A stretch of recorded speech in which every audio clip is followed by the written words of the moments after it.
नमस्कार मंडळी, तुम्हा सर्वांचं एका नवीन रेसिपीमध्ये खूप खूप स्वागत आहे. आता तुम्ही म्हणाल, आप्पे पात्रात पुरी ठेवून ही कुठली रेसिपी? ही रेसिपी तुम्ही एकदा करून बघितलीत ना, तर पुन्हा आवर्जून करणार. अगदी करायला सोपी आहे, घरात असलेल्या साहित्यात आहे, खायलासुद्धा खूप टेस्टी होते. विकतचं तुम्ही खाणारच नाही बरं का. ही नेमकी काय असेल हे पाहण्यासाठी व्हिडिओ कुठंही स्किप न करता शेवटपर्यंत बघा. चला तर आता आपण रेसिपीला सुरुवात करूयात. आता येथे मी थोड्याफार प्रमाणात भाज्या घेतलेल्या आहेत बघा. टोमॅटो, कांदा, शिमला मिरची. तुम्हाला आणखी कोणत्या भाज्या आवडत असतील तर तुम्ही या घालू शकता. शिमला मिरचीचा देठ काढून घ्यायचा, आतमधला बियांचा भाग काढून घ्यायचा आणि बारीक कट करून घ्यायचा आहे. पनीर मी किसून घेत आहे, म्हणजे ना आणखी खायला चवीला छान लागतं. पनीर तुम्ही चिरूनसुद्धा घेऊ शकता. आता पनीरचे प्रमाण तुमच्या आवडीनुसार तुम्ही कमी जास्त करू शकता. तुम्ही पिझ्झा किती प्रमाणात बनवणार आहे त्यानुसार आपल्याला पनीर घ्यायचं आहे. आता माझं पनीर छान किसून होते. पनीर छान किसून झालं की आपल्याला भाज्या छान परतून घ्यायच्या आहेत.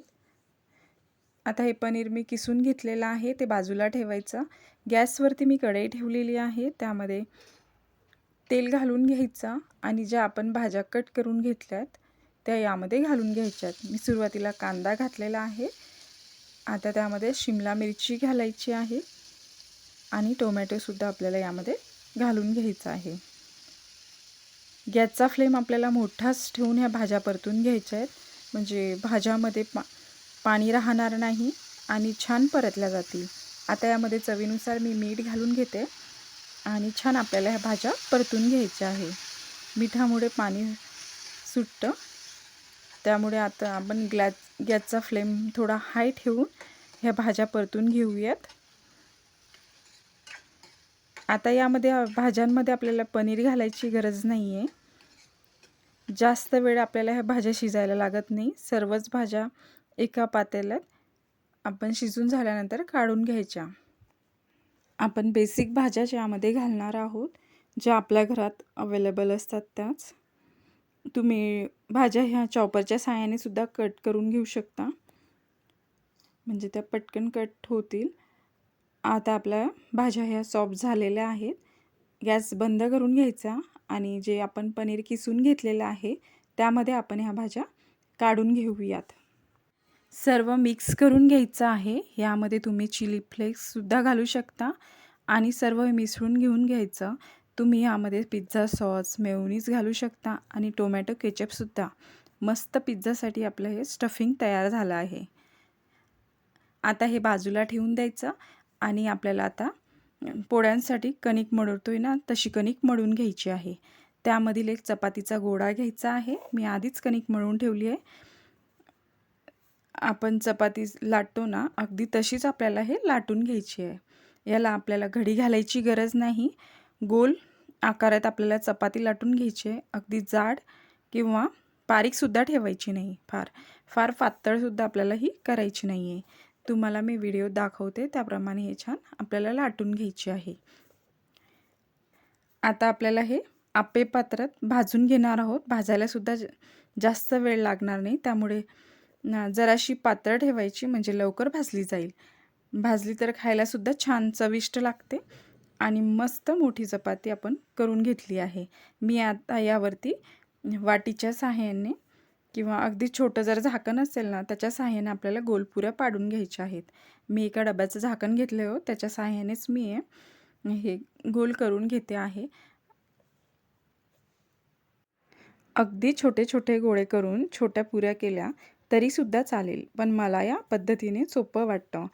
आप्पे पात्रात जशा पुऱ्या मावतात ना, तुम्हाला गोल आकारात कट करून घ्यायच्या आहेत. आता मी सर्वच पुऱ्या कट करून घेतलेल्या आहेत. त्याच्या साईडचं आपल्याला कणिक काढून घ्यायची आहे आणि आता आपण गॅसवरती आप्पे पात्र ठेवून घेऊयात. सर्व पुऱ्या ह्या सहज निघल्या जातात आहे. तुम्ही बघू शकता. आता मी गॅसवरती आप्पे पात्र ठेवलेलं आहे. गॅस मीडियम फ्लेमवरच ठेवून आप्पे पात्रात आपल्याला आतल्या बाजूला आपल्याला थोडं थोडं हलकं तेल लावायचं आहे.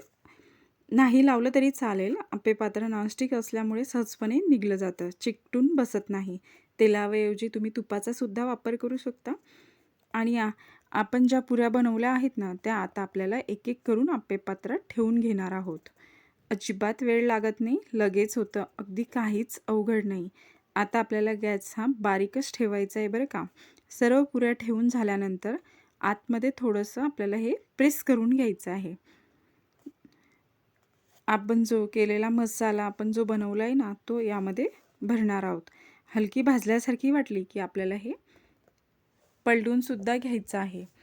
पुऱ्या ठेवता ठेवताच आपल्याला लक्ष ठेवायचं आहे की खालच्या साईडनं ही पुरी जर भाजली गेली तर आपण पलटूनसुद्धा लगेच घेऊयात. सर्वच पुऱ्या मी आप्पे पात्रामध्ये ठेवून घेतलेल्या आहेत, तुम्ही बघू शकता. आता आपल्याला हलकी जर भाजल्यासारखी वाटत असेल तर आता आपण हे पलटून घ्यायची आहे पुरी. हाताला चटका लागत असेल तर तुम्ही मुसळाच्या साहाय्याने सुद्धा हे पलटून घेऊ शकता, म्हणजे हाताला चटका बसणार नाही. छान असा वाटीसारखा आपल्याला आकार येतो. पुऱ्या छान पातळ ठेवायच्या, बघू शकता, जेणेकरून पुऱ्या व्यवस्थित भाजल्या जातील. भाजलेसुद्धा लवकर जातात. ह्याला वाटीसारखा छान आकार आलेला आहे. आता आपल्याला ह्या सर्वच पुऱ्या पलटून घ्यायच्या आहेत आणि नंतर यामध्ये आपल्याला स्टफिंग भरून घ्यायचं आहे.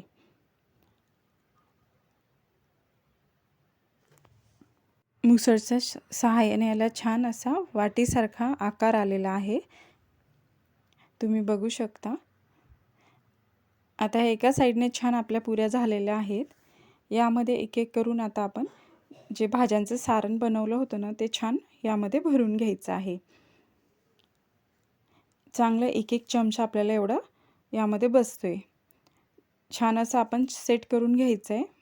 मुलांनासुद्धा ते खूप आवडतं, म्हणजे चीज ते सुद्धा थोडं थोडं आपल्याला मसाल्यावरती घालायचं आहे. छान भरभरून आपल्याला मसाला घालून घ्यायचा आहे. आपण मुलांसाठी बनवतो त्यामुळे यामध्ये खूप असं तिखट आपल्याला घालायचं नाही आहे. मोठ्यांसाठी बनवत असाल तर तुम्ही तिखटाचं प्रमाण यामध्ये वाढवू शकता. आता आपलं स्टफिंग पूर्ण भरून झालेलं आहे. आता वरून आपण थोडंसं चीज किंवा आपण यावरती चिली फ्लेक्ससुद्धा घालू शकतो. चिली फ्लेक्स घालताना आपल्याला खूप जास्त प्रमाणात घालायचं नाही, थोडंसंच भुरभुरून यामध्ये आपल्याला घ्यायचं आहे चिली फ्लेक्स.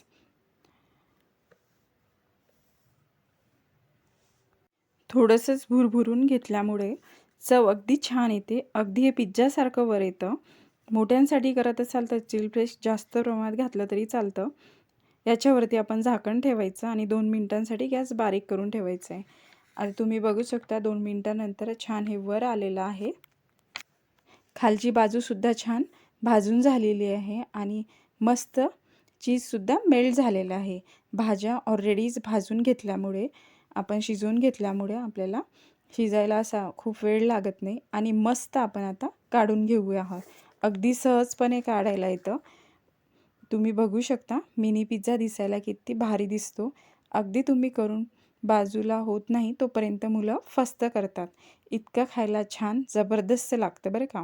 तुम्हाला वाटेल गव्हाच्या पिठाचा बेस बनवला आहे, चवीला छान लागेल का, तर खायला एक नंबर लागतो बरं का. सर्व आता आपण मी काढून घेतलेला आहे प्लेटमध्ये.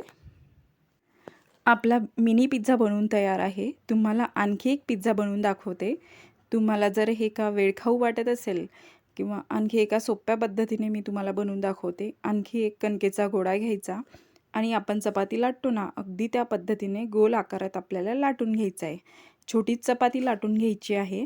जसा आपला पिझ्झाचा बेस असतो ना, तसंच आपल्याला लाटून घ्यायचं आहे.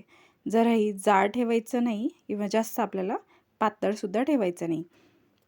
नंतर आपल्याला हे आपली चपाती लाटून झाली ना, की मी तुम्हाला दाखवतेच व्हिडिओमध्ये.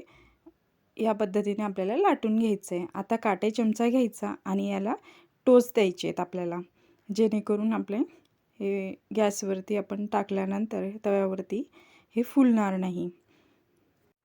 सर्वच चपातीवर आपण असे टोच देऊन घेतलेले आहेत. तर आता चला आपण गॅसवरती आधीच मी तवा ठेवून घेतला आहे. मंद आचेवरच आपल्याला हे भाजून घ्यायचं आहे आणि तव्यावर थोडंसं आपण तेल लावून घेतलं आहे. आता आपण तयार केली चपाती घालूयात.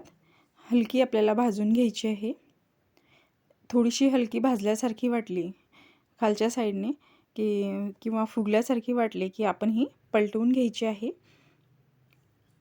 आणि भाजली गेली आहे असं समजायचं किंवा थोडंसं चेक करून बघायचं भाजली गेलेली आहे का. ही पलटवून घेतली की आपल्याला थोडीशी खालच्या बाजूने परत भाजून घ्यायची आणि त्यावरती आपल्याला तेल लावून घ्यायचं आहे. आता मी जो खालचा भाग येतो त्याच्यावरती तेल लावून घेते आणि परत पलटवून घेते. आता जो भाजलेला भाग आहे त्यावरती आपल्याला पिझ्झा सॉस लावून घेणार आहोत. छान प्रकारे सर्वच बाजूने आपल्याला पिझ्झा सॉस लावून घ्यायचा आहे. तुम्ही टोमॅटो केचप वगैरे सुद्धा लावू शकता. मेयोनीज वगैरे सुद्धा टाकून घेऊ शकता. आणि जो आपण भाजीचा मसाला बनवला आहे तो या पिझ्झा सॉसवरती आपल्याला घालून घ्यायचा आहे. आधी सर्वच बाजूने आपल्याला पिझ्झा सॉस लावून घ्यायचा आहे चपातीवरती. आणि जी भाजी बनवली आपण स्टफिंग बनवले ते यावरती आपण घालून घेऊया सर्वच बाजूने. आता आपल्याला सर्वच बाजूने हलकंसं असं पसरून घ्यायचं आहे. गॅस आपल्याला बारीकच ठेवायचा आहे. आपला खालचा बेस खूप भाजला जायला नको त्यासाठी मसाला सर्वच बाजूने मी पसरून घेतलेला आहे. वरून आपल्याला थोडंसं चीज घालून घ्यायचं आहे. भाज्याचं स्टफिंग टाकल्यानंतर सगळीकडे आपल्याला भरभरून घ्यायचं आहे. याच्यावरतीच आपल्याला थोडंसं चिली फ्लेक्ससुद्धा घालून घ्यायचं आहे. जर मोठ्यांसाठी बनवत असाल तर थोडं जास्त प्रमाणात तुम्ही चिली फ्लेक्स घालू शकता. आता यावरती आपल्याला चीज घालून घ्यायचं आहे. भरभरून असं चीजसुद्धा तुम्ही घालू शकता. यावरती आपल्याला चीज घालून झालं आहे की 2 मिनटेच असं झाकण ठेवून आपल्याला हे शिजवून घ्यायचं आहे. आपल्या भाज्या ऑलरेडी शिजलेल्या आहेत त्यामुळे खूप वेळ आपल्याला हे झाकून शिजवायची गरज नाही. अगदी 2 मिनटासाठीच आपण हे पिझ्झा झाकून ठेवला होता. गॅस मंद आचेवरच ठेवला होता. छान चीज मेल्ट झालेला आहे. खालची बाजूसुद्धा छान भाजून झालेली आहे. आपण पिझ्झा कट करून घेतलेला आहे. जो चपातीचा पिझ्झा केला होता तो सुद्धा छान बनवून झालेला आहे. चवीला सुद्धा छान उत्तम लागतो. सर्वांनाच लहानापासून मोठ्यांनासुद्धा आवडेल. आपला पिझ्झा बनवून रेडी आहे. रेसिपी आवडली असेल तर एक लाईक करा. तुमच्या मित्रमैत्रिणींना नातेवाईकांना शेअर करा. अशाच छान छान नवनवीन रेसिपी पाहण्यासाठी चॅनल सबस्क्राईब करा. पुन्हा लवकरच भेटूया. धन्यवाद.